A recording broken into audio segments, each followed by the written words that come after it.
I'm going to talk about something you care about deeply, and I care about deeply. This is an e-mobility conference, and I'm going to talk about Costa Rica. So this is my handle, in case you're tweeting. And you're probably wondering why I'm here, because I'm from a country that is very small, and we have to think big, right? So I'm going to talk about why we need strategies to debunk myths about e-mobility. Because that's what we're struggling with. That's what a lot of you struggle with. We've been talking about it in the last day with colleagues from Canada, from the US, even from Europe. And the reason why it's very important to win this is because we have to win this in many, many countries, not just in Europe and in the US or Canada or China, everywhere. So I am from Costa Rica. I founded a group that deals with e-mobility called Costa Rica Limpia, and I also spend a lot of my time in Oslo. My husband is Norwegian, he's sitting here. My partner in crime, he's also an e-mobility advocate. So think about this. I was born in a country that runs nearly entirely on renewable energy. And it's not just hydro, because it's very easy to be dismissive and say, oh, it's just hydro. No, it's not just hydro. It's also geothermal from volcanoes. We have many volcanoes. Wind, so hydro, geothermal, and wind are the main sources. And then we're getting started with solar energy and with biomass. So when you realize that you live in a country that has nearly 100% renewable energy, and then you look at the other picture and realize that nearly 70% of the energy matrix is oil, it just doesn't make any sense that we import so much oil for our transportation system. So the puzzle we have in our country is how to use all that electricity for transportation. So again, it's a country where nearly everybody has access to electricity. So it's a developing country, but we're not struggling with the problems that you have in poorer countries. We have one of the most ambitious Paris climate targets for developing countries, and it cannot be achieved without decarbonizing transportation, because our emissions don't come from power generation. And what is very interesting and exciting is that people are behind these targets. People feel very proud of this. So we run citizen consultations. We have tested this with people. People want the country to be a leader on renewable energy and sustainability. And think about it, since the early 2000s, we have a moratorium, so it's not possible to do oil exploration and exploitation in Costa Rica. Some people want to break that moratorium, believe it or not, but so far it's been impossible for any government, regardless of the party, to give this up. And this is where the story gets interesting, because there is something very cultural about this. People feel very proud of this, and there is an expression in my country which is pura vida. I don't know if you've been in Costa Rica, but this is an expression we use every day to capture a certain state of mind, easy, happy, good life. So it is very important to make all of this part of that story, because it has to be part of that identity. So now the next step is electric mobility. It's a critical step for us because, as I said, we're very clean when it comes to power generation, but we're not clean when it comes to transportation. So this is one of the first laws that is being discussed in a developing country. And it's basically about something that one of you mentioned, which is fiscal incentives. It's about making electric mobility cheaper. So that's where we are right now. We have to win this. And believe me, even in a small country with 5 million people, there is opposition to this. So my job is to make sure that law passes. My job is about finding partners in crime, is about finding champions and making sure we set a global precedent so that our country runs entirely on electric mobility. So the goal of the law is to achieve around 100,000 cars, and this could be achieved around here in 2023. or the law will end in 5 years, or not the law, but the incentives will go for 5 years, because we know the cars are getting cheaper. And of course you get the argument that, it's a developing country, this is too much, we should not give incentives for this. But part of the reason why our work is getting traction is because it's not just about the cars, it's about the benefits of doing this. So where are we right now? What's my weekly life like? It's about dealing with the myths that you hear. You would be, I guess you would not be surprised about these myths, but you hear these myths with consumers, with car dealerships, with journalists, and many of them have not even tried the cars. It's really striking. So debunking those myths doing this is the priority. We have created a document, so when you get the presentation, you can download it in the link there. So let's go over them, see if they relate to the myths that you encounter in your work. The first thing, if you were all Costa Ricans, because we've done this in practice, the first thing you'll say is like, there is no infrastructure, what's the point? Next, let's continue dealing with gasoline cars with better fuels. We're 15 years away from this, Monica. Get real. That this is one myth you hear a lot. Journalists, some policymakers. Then you hear something like, yeah, but the thing is these cars are very problematic, Los carros son problemáticos. And the range, is terrible. I mean, one congressman went on radio, and he said the range was 14 kilometers. I don't know why 14. Really? And the charging, you'll spend your lifetime charging. These cars are not there yet. Oh, and then, even if you get an EV, you need 10,000 charging points, and we're a poor country and we can't afford it. We just can't afford it. The state can't afford it. Oh, and the other argument. Yeah, you know what? The thing is, you spend a lot of time in Oslo, so that's your problem, because that's for wealthy people in Oslo, and maybe some billionaires in Silicon Valley. It's for rich countries. And I'm not making this up. This is what's coming up in some of the debates because of the law. And again, some of them are natural. There is a human inclination to resist change. Some of them are very deliberate, because we're not naive, Some people do understand the revolutionary power of electric mobility, and they don't like it.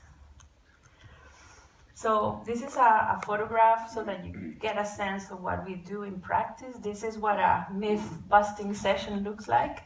This happened in September. It was called Costa Rica Without Fossil Fuels, and you could not get people inside, enough people. We opened the door, and the line outside the auditorium was huge. It was amazing. And Björn had the great idea of putting everything on Facebook Live, and then 1,100 people connected that morning.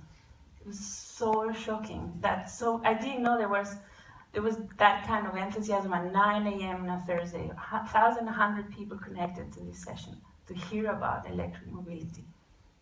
And the people you see in the panels are technical people, so that the idea was to say, hey, you think this is not feasible? It is feasible. Don't panic, So just to give you, it's not that I want to teach you about the myths, I just want to give you a sense of what we do in practice. So for example, when it comes to the argument of no infrastructure, what's the point?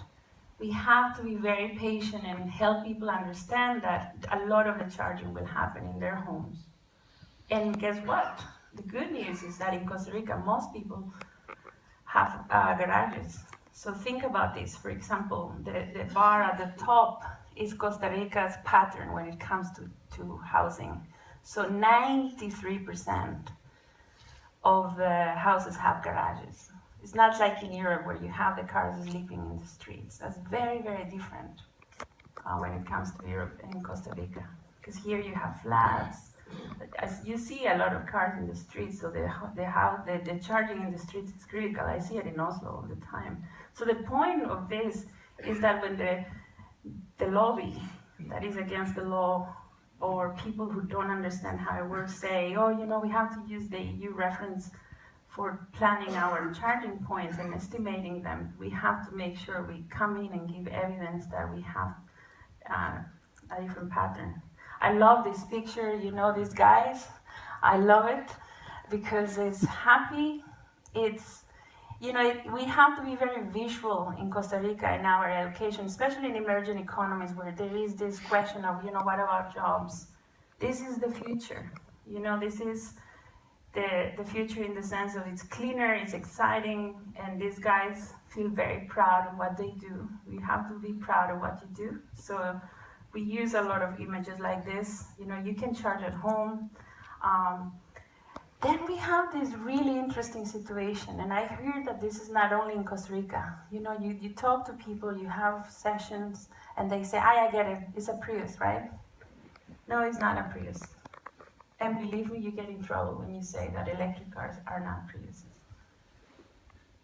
Because I've been in situations where people say, don't switch to an EV. Why would you use a cable? And I'm like, we use cables all the time for our phones. What's the big deal? But this thing with the Prius is very interesting because it leads to a lot of confusion. It leads to a lot of backlash against anything that is different.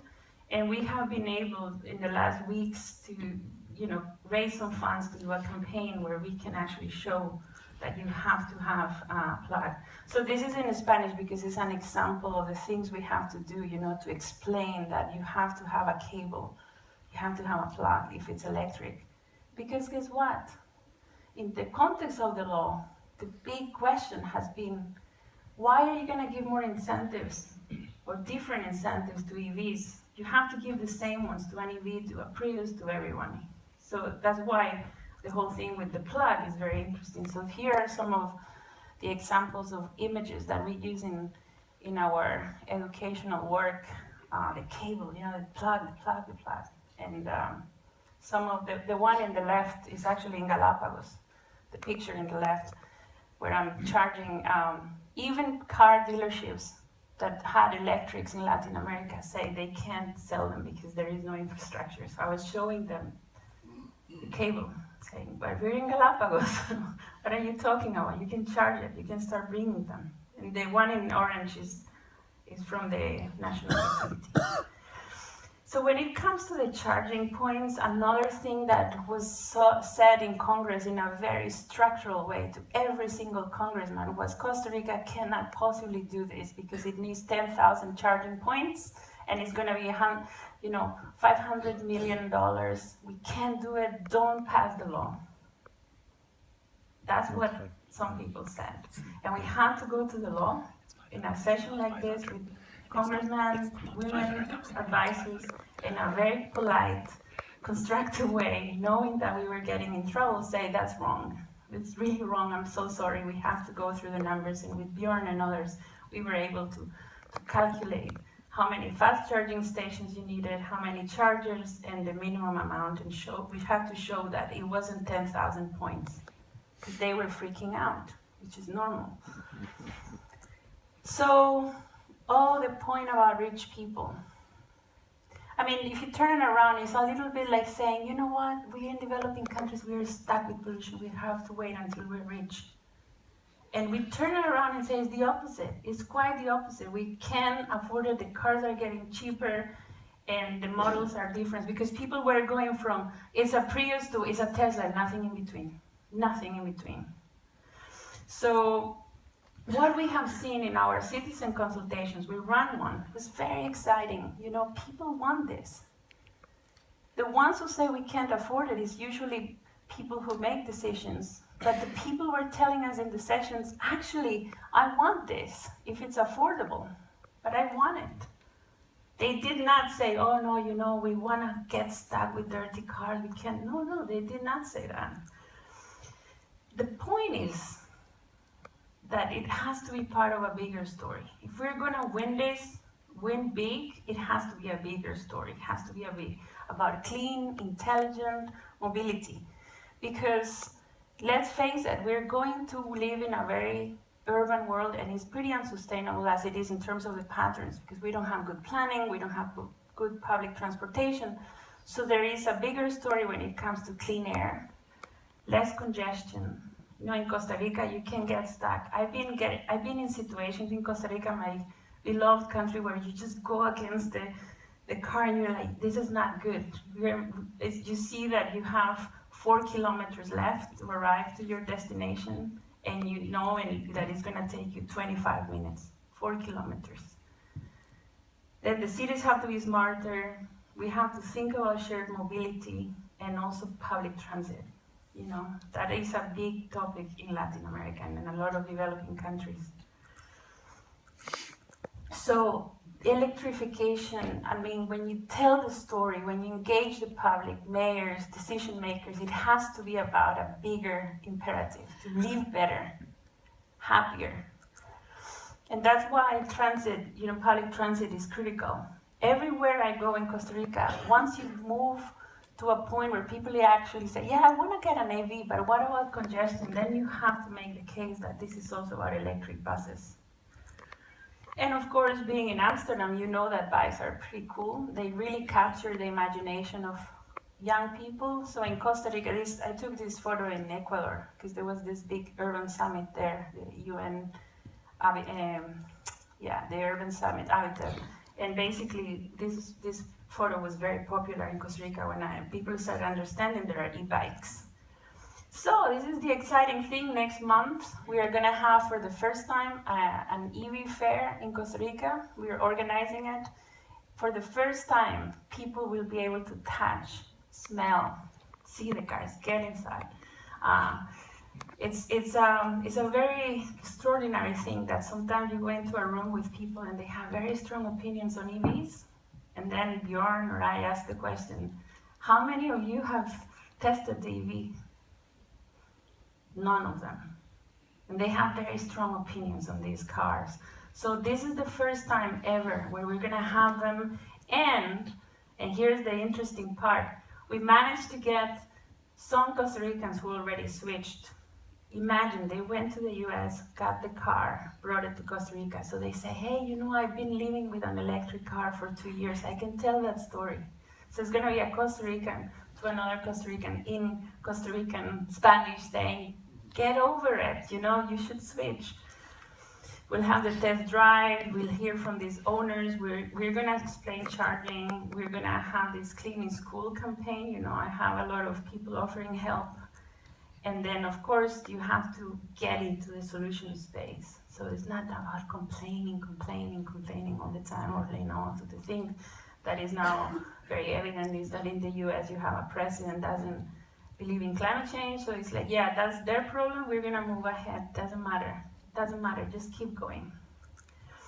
So a key point is, again, that we have to win this globally. And there is not a book where we can go and check and say, well, this is how you get it done. So what I'm trying to leave here on the table is that Costa Rica is a good lab. It's a place where you can go and test what it's like to promote this in an emerging economy context. And we have done a lot of inspiration for others. When the world discovered that Costa Rica was running on renewable energy, I was checking the Facebook pages, the tweets. I even found one. Can you believe it? The news that we were running entirely without fossil fuels when it comes to power generation, of course, in one site had 120,000 shares. This is citizens to citizens. And that is how we're gonna win, because it has to be people owning this. The TED Talk that I did had about 1 million views, and I get emails from kids, but not kids at limit 5, but more like 15, from Latvia, from Pakistan, from India, from Russia. How can I get this started at home? And again, you know, when you look at this room, the key is to find the champions. If I tell you the story of each person sitting there, you will look, you know, like the woman on the front with the blue scarf. She is the congresswoman who is fighting for this law in Congress. The man in the tie in the first row, he's the businessman who runs a company, bus company. He says, I'll bring the buses. I just need to understand how to do electric buses in Costa Rica. Help me. If I tell you about every person, they have a network, and that is the point, that we have to bring these people. So I want to leave you with this picture, because this is key for us. It's people, it's ambassadors, it's champions, it's people who convince people. You know that in Norway, and I'm going to finish in 1 minute. In Norway, you have the Norwegian EV Association. On average, each member convinces 3 people to switch. And that's very powerful, because that's what we need. We need the ads, we need the campaign, we need the laws, the fiscal incentives, all that, but it's people. This is what we're doing. People are getting very excited, so this is what captures what we're trying to do now. For the next 10 years, we have to make sure that our Pura Vida concept in our country is about the next stage. We were renewable energy champions in the past, where now we have to be electric mobility champions. So I want to leave you with an offer. Come and help us, You're smart people, you're committed, you have a lot of sophistication. So be our partner in crime. We'll offer you a country that is really willing to do that. So here's the information, and I wish you a great conference. Thank you for having me.